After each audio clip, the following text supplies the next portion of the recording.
আজি চাৰাংপাৰা এই মানে সমাজৰ মাজত আটাইতকৈ সুখবৰ বুলি ক'লেও ভুল নহয়।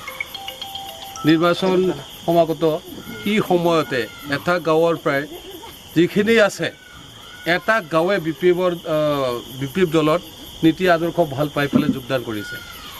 মানে ইতিহাসত এইটোৱে প্ৰথম কিজানে এটা গাঁৱটো সম্পূৰ্ণভাৱে মানে বি পি এফ দলত যোগদান কৰিছে। মহিলাসকলেও আছে, পুৰুষসকলেও আছে, ইয়াত জাতি জনগোষ্ঠী আছে, আদিবাসীও আছে আৰু লগতে মানে বড়ো ভাইসকলেও আছে। গতিকে আশা কৰিছোঁ আহি থকা দিনত যি মূলাই বাৰে তাৰ দুটা বাতৰি চিন আমাৰ লোকসভা নিৰ্বাচনৰ সমাগত সময়তে এনেকৈ পৰিৱেশ যদি আমি দেখিবলৈ পাওঁ, অনাগত সময়ত যিমান যিখিনি নিৰ্বাচন আহিব এই লোকসভা নিৰ্বাচনো ভাল হ'ব। আমাৰ পাৰ্টিৰ ভাল দুৰ্গা দাস বড়োৱে মানে সকলৰ কাৰণে মানে ভাল ব্যক্তি হিচাপে আজি তেওঁৰ সুনাম অৰ্জন কৰিব পাৰিছে।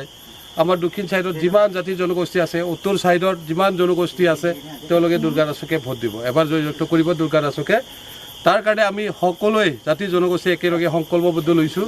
আহি থকা দিনত যিমান নিৰ্বাচন আহিব সিমান নিৰ্বাচনতো আমি জয়যুক্ত কৰিম বা আমি তেনেকৈ বিজয় সাব্যস্ত কৰি পেলাই আমাৰ এই অঞ্চলৰ সমস্যাবিলাকক দূৰ কৰাৰ কাৰণে এই অঞ্চলৰ কিছুমান সমস্যাবিলাকক আমি চালি জাৰি চাই পেলাই উন্নতি কৰাৰ ক্ষেত্ৰত আমি সকলোৱে টঙালি বান্ধিছোঁ।